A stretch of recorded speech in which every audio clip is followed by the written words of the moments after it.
Hello and welcome to education spark channel. आज हम discuss करने वाले हैं क्लास 11th का मैथमेटिक्स पेपर। ये सीरीज़ ए है। इसमें हम खाली एमसीक्यूज और फिल इन द ब्लैंक्स को डिस्कस करेंगे, और अगर किसी को बाकी क्वेश्चंस का सॉल्यूशन चाहिए तो वो कमेंट में कमेंट करेगा, और मैं उसी के ऊपर एक वीडियो नया लाऊंगा कल। तो जो पहला सेक्शन है ऑब्जेक्टिव टाइप क्वेश्चन, तो जो पहला क्वेश्चन है, if x is equal to 0 comma -1 then PA has. यहाँ पे क्वेश्चन एरर है कि असल में यहाँ पे सेट x लिया है इसने, तो पूछा है PA रिप्रेजेंट क्या करता है, पहले ये समझेंगे। PA रिप्रेजेंट करता है, P का मतलब होता है पावर सेट, P का मतलब होता है पावर, और A यहाँ पे सेट है तो पावर ऑफ सेट A। यहाँ पे सेट x है तो यहाँ पे असल में होना चाहिए P ऑफ x, मतलब कि जो पावर सेट बनेगा वो x का क्या बनेगा। अब उसके बाद पूछा है कि जो PA होगा, पावर सेट होगा इसका, उसमें कितने एलिमेंट्स होंगे। तो हमने आपने पढ़ा होगा कि अगर किसी सेट में, मान लो कोई सेट A है, यहाँ पे इसमें 1 2 3 एलिमेंट्स है, तो जब इसका पावर सेट निकालेंगे और उस पावर सेट में कितने एलिमेंट्स होंगे, तो उसमें होंगे 2 रेज़ड पावर, कि इस सेट में कितने एलिमेंट्स है, 1 2 3, तो 2 रेज़ड पावर 3, इसका मतलब है कि 8 एलिमेंट्स होंगे। मतलब कि अगर किसी भी सेट में n एलिमेंट्स है तो उसका जो पावर सेट होगा उसमें कितने एलिमेंट्स होंगे, 2 रेज़ड पावर n। अब यहाँ पर जो सेट x दिया है इसमें कितने एलिमेंट्स है, 2 है, 0 और -1, तो जो इसका पावर सेट होगा उसमें कितने एलिमेंट्स होंगे, 2 raised power 2 which is equal to 4। तो इसका करेक्ट ऑप्शन है option A. Moving to the question number second, जो फंक्शन दी है यहाँ पे हमें इसका डोमेन निकालना है। फंक्शन दी है F of X is equal to under root of X square minus 4। अब यहाँ पे जो फंक्शन है वो रेडिकल फॉर्म में है, F of X is equal to X square minus 4, इसका रूट का मतलब 1/2, तो रेडिकल फॉर्म में। जब भी फंक्शन रेडिकल फॉर्म में होती है तो हम इसके लिए कंडीशन लिखते हैं। कंडीशन क्या लिखते हैं कि जो एफ ऑफ एक्स होगा ये ग्रेटर और इक्वल टू 0 होना चाहिए। मतलब कि डोमेन का मतलब होता क्या है कि इसमें कौन कौन सा वैल्यू एक्स का आएगा जिसके लिए कि ये फंक्शन जो होगी इसका वैल्यू ग्रेटर और इक्वल टू 0 आना चाहिए। लेस देन क्यों नहीं कहते हैं, मतलब नेगेटिव। अगर मैं यहाँ पे लिखता कि x जो है उसका वे, ये एफ ऑफ एक्स जो है फंक्शन, इसका वैल्यू लेस देन 0 आना चाहिए, मतलब -4 -8, नेगेटिव क्यों नहीं कहते हम, क्योंकि यहाँ पे क्या होता है कि जो स्क्वायर रूट होता है नेगेटिव नंबर का, वो हम मान लो फॉर एग्जांपल मैं यहाँ पे लिखूंगा अंडर रूट ऑफ -8, ये तो इमेजिनरी नंबर होता है, यहाँ पे डोमेन में खाली रियल नंबर्स आते हैं, तो इसलिए हम यहाँ पे कंडीशन क्या लिखते हैं कि जो एफ ऑफ एक्स है ये ग्रेटर और इक्वल टू 0 आना चाहिए। अब यहाँ पे ऑप्शंस में देखेंगे, हम पुट करेंगे सिंपली। पहला ए ऑप्शन में दिया है 0,4, तो जब हम x के बदले पुट करेंगे 0, तो जो F of X F of X है वो बनेगी under root of X square, X के बदले 0 आएगा, 0 का square 0 -4 which is equal to under root of -4। ये तो इमेजनरी है, रियल नहीं है, तो ये कैंसिल होगा, इसका मतलब है कि ए ऑप्शन नहीं आएगा।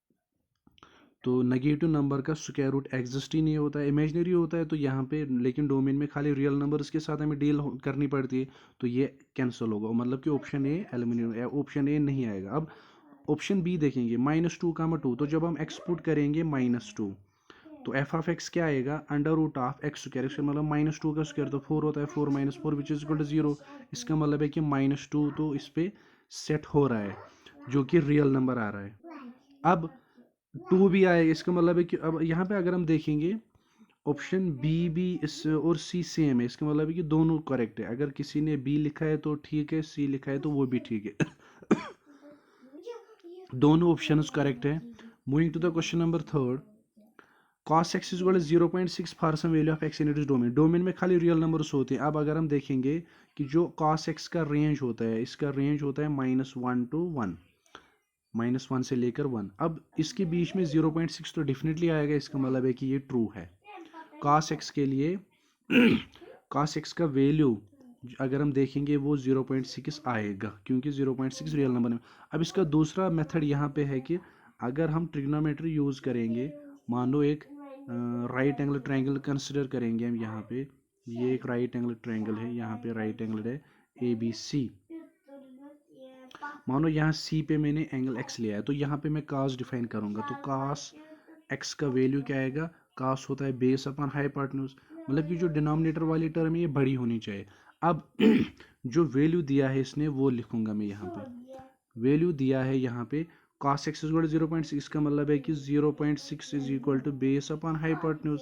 तो इसको मैं ऐसे भी लिख सकता हूँ 0.6 को, इसको मैं 0.6 को ऐसे भी लिख सकता हूँ 6/10 which is equal to base upon hypotenuse. तो 10 यहाँ बड़ा है तो डेफिनेटली ये बड़ा, इसका मतलब है कि ये पॉसिबल वैल्यू है। तो cos x is equal to 0.6 ये ट्रू है। अब उसके बाद आयोटा का पावर है 8k + 6, ये किसके इक्वल आएगा? हमने देखो आयोटा का पावर अगर 0 लेंगे, आयोटो का पावर अगर पहले आयोटा होता क्या है? आयोटा होता है √(-1), ये तो सबको पता है। अब अगर आयोटा का जो वैल्यू होता है ये रिपीट होता है फोर्थ पावर के बाद, मतलब इसके बाद अगर मैं आयोटा का पावर 0 लूँगा, फिर आयोटा का पावर 1, फिर आयोटा का पावर 2, तो वैल्यू डिफिनेट आएंगे, लेकिन फोर्थ पावर के बाद वैल्यू रिपीट हो रहा है। वैल्यू किस किस के क्या क्या वैल्यू है? 4 ही वैल्यू है, या तो 1 आएगा, या आयोटा आएगा, या -1 आएगा, या माइनस आयोटा, बस ये 4 वैल्यू। उसके बाद दोबारा रिपीट होगा, उसके बाद दोबारा 1 आएगा, फिर माइनस आयोटा। अब ये जो दिया है यहाँ पे मान के मैं अभी आपसे पूछूंगा आयोटा रेज़ड पावर 52 इसका वैल्यू क्या आएगा? अब जो जितना जितना पावर इंक्रीज होगा उतना उतना मुश्किल होता है कि इसका वैल्यू बताना। तो सिंपल ट्रिक यहाँ पे क्या है कि आप ये जो पावर दिया है, एक्सपोनेंट दिया है आयोटा का, इसको आप सिंपली डिवाइड करोगे 4 से, क्योंकि फोर्थ पावर के बाद रिपीट होता है, तो इसलिए 4 से डिवाइड करेंगे। तो जब इसको 4 से डिवाइड करेंगे, 4 1 जार 4, तो 13 आएगा। रिमाइंडर बचा क्या? 0। तो रिमाइंडर बचा 0, रिमाइंडर इज इक्वल टू 0। इसका मतलब है कि आयोटा का पावर 0 लिखेंगे विच इज इक्वल टू 1। तो हम कहेंगे कि जो आयोटा का पावर 52 था उसका वैल्यू आएगा 1। सिंपल। इसी तरह यहाँ पे लिखा है यहाँ पे लिखा है, वहाँ पे ये इसका साइकिल रिपीट होता है। मतलब for example 4 iota raised power 4n, इसका वैल्यू होता है 1। इसी तरह आयोटो का पावर 4n + 1, इसका वैल्यू होता है आयोटा। इसी तरह अब ये इसको हम लिखेंगे 4 की टर्म्स में। अब अगर आप देखोगे इसमें आयोटा आयोटा इसमें अगर 2 कॉमन लेंगे तो अंदर बचेगा खाली 4k + 3।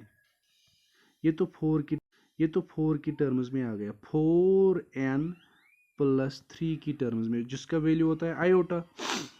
अब यहाँ पे आयोटा 2 है तो इसको मैं ऐसे भी लिख सकता हूँ आयोटा रेज़ड पावर 2 और उसका आएगा आयोटा रेज़ड आयोटा। अब यहाँ पे आयोटा 2 का वैल्यू होता है 1, तो 1 × iota which is equal to 1। इसका करेक्ट ऑप्शन आएगा बी।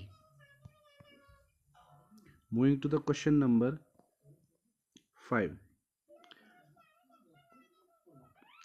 क्वेश्चन नंबर 5 है वैल्यू ऑफ एन, ये तो परम्यूटेशन एंड कॉम्बिनेशन से लिया, तो एन का वैल्यू आएगा 5 factorial simple divided by 5 - r के बदले देना है 2 फैक्टोरियल।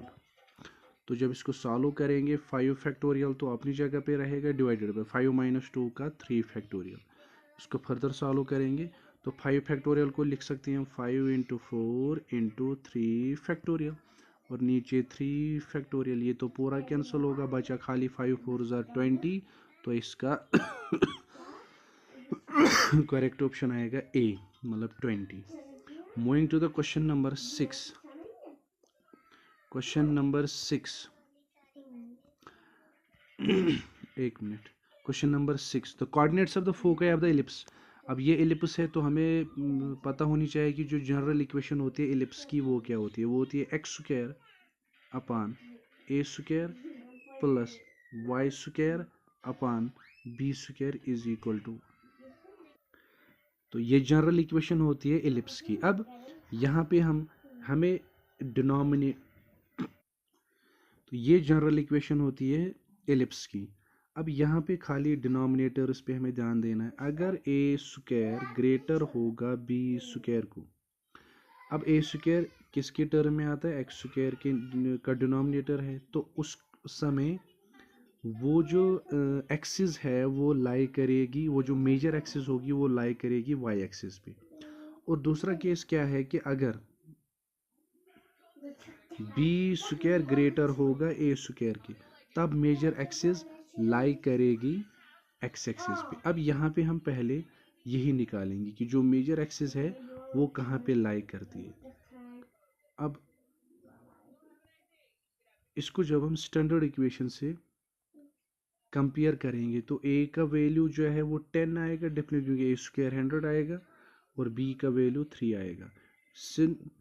क्लियरली ए ग्रेटर है बी से, और तो इसका मतलब है कि ए स्क्वायर भी बड़ा होगा बी स्क्वायर से। अगर ए बड़ा है बी से तो ए स्क्वायर भी बड़ा होगा बी स्क्वायर से।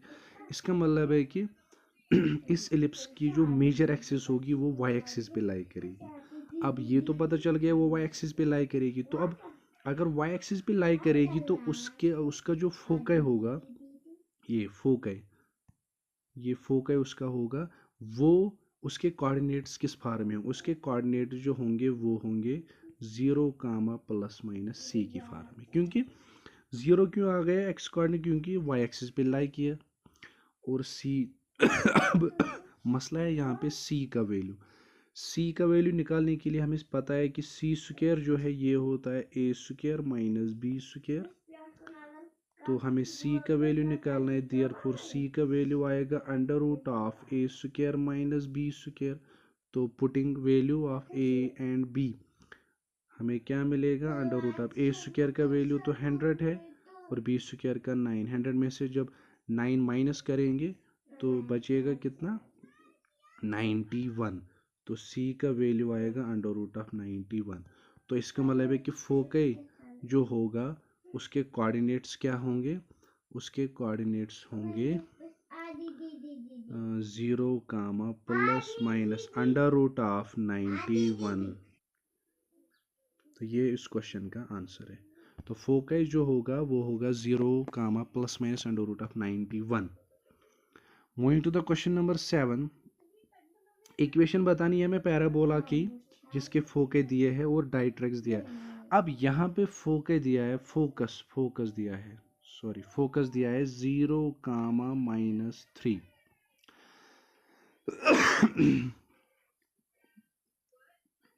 0, -3। देखो यहाँ से हमें ये पता चल रहा है कि इसका एक्स कोऑर्डिनेट तो 0 है, वो खाली, इसका मतलब है कि वाई एक्सिस पे लाई कर रहा है फोकस। और वाई एक्सिस की किस वाई एक्सिस पे, नेगेटिव वाई एक्सिस पे। तो और यहाँ पे y का वैल्यू दिया है 3। अगर y एक्सिस के नेगेटिव में लाई कर रहा है तो इसकी इक्वेशन बनेगी X square is equal to -4ay। क्यों, क्योंकि जो एक्सिस है वो लाई कर रही है नेगेटिव y एक्सिस पे। नेगेटिव इसलिए आएगा क्योंकि नेगेटिव, और y यहाँ पे इसलिए आएगा क्योंकि y एक्सिस पे लाई करी। अब हमें खाली a का वैल्यू निकालना है तो इक्वेशन खुद बनेगी। अब a का वैल्यू निकालने के लिए हम क्या करेंगे, हम सिंपली यहाँ पे जो फोकस होता है उसके कोऑर्डिनेट्स क्या होते हैं, 0, -a क्यों, क्योंकि नेगेटिव एक्सिस पे लाई कर रहा है। अब यहाँ पे इसको कंपेयर करो, 0, 0, 3 माइनस ए होगा -3 के बराबर, माइनस ए माइनस कैंसिल, तो a का वैल्यू आ गया 3। तो a का वैल्यू 3 रखेंगे इक्वेशन में, तो हमारी इक्वेशन बनेगी पैराबोला की। तो इक्वेशन बनेगी पैराबोला की, X square is equal to -4 into A का value 3y which is equal to -12y। ये इसका आंसर आएगा। तो इसकी इक्वेशन बनेगी -12y। Moving to the question number 8। Question है 7 द इक्वेशन है, हाँ, moving to the question number 8, the solution of the inequality 7x - 8 greater or equal to 6। तो इनइक्वालिटी को सॉल्व कैसे करते हैं हम, 7x - 8 greater or equal to 6।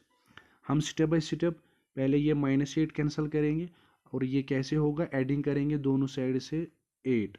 तो 7x - 8 + 8 greater or equal to 6 + 8। Simple, ये 8 8 कैंसिल, तो बचा खाली 7x greater or equal to 14।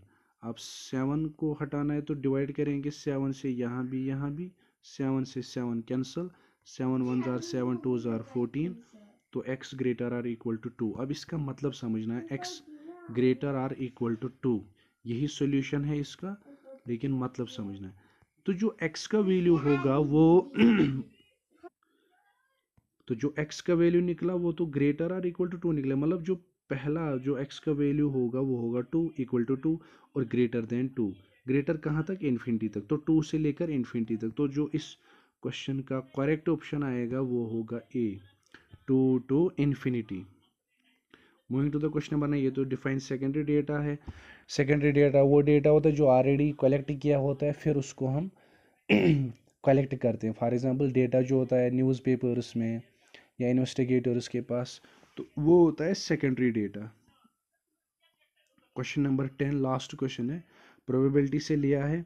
तो कंप्लीमेंट्री इवेंट्स की फार्मूला हम होती है probability of event A plus probability of event not A which is equal to 1। ये तो 10th क्लास ही पढ़ते हैं कंप्लीमेंट्री इवेंट्स। अब प्रोबेबिलिटी ऑफ इवेंट ए की कितनी दी है? 3/5। तो प्रोबेबिलिटी ऑफ इवेंट ए के बदले लिखेंगे 3/5 होती है probability of event A plus probability of event not A which is equal to 1। ये तो 10th क्लास ही पढ़ते हैं कंप्लीमेंट्री इवेंट्स।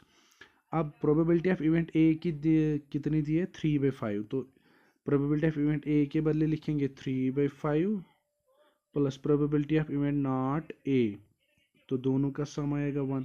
ये 3/5 यहाँ शिफ्ट होगा तो माइनस होगा, तो probability of event not A is equal to 1 minus 3/5। Solve करने पे क्या आएगा? सॉल्व करने पे आएगा 5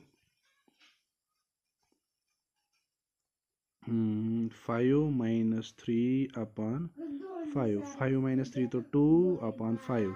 तो इसका जो करेक्ट ऑप्शन है वह है 2/5, मतलब डी ऑप्शन। D option. तो ये थे एमसीक्यूज और फिल द ब्लैंक्स जो मैथ पेपर हुआ था आज क्लास 11th का। तो ये एमसीक्यूज और फिल द ब्लैंक्स डिस्कशन था मैथ पेपर का क्लास 11th का। अगर किसी को सेक्शन बी, इसी तरह सेक्शन सी और सेक्शन डी, इनके भी सॉल्यूशन ही चाहिए डिटेल्ड में, तो वो कमेंट करेगा और कल मैं इस पे वीडियो बनाऊंगा डिटेल्ड सॉल्यूशन के साथ सभी सेक्शंस। या और कोई सीरीज़ है इसमें तो वो कमेंट सेक्शन में बताएगा कौन सी सीरीज़ है और कौन सा किस क्वेश्चन में इनको कन्फ्यूजन है या कौन सा क्वेश्चन दिखाना है, तो वो कमेंट सेक्शन में कमेंट करेंगे और उसी के हिसाब से कल वीडियो अपलोड होगा। Thanks for watching.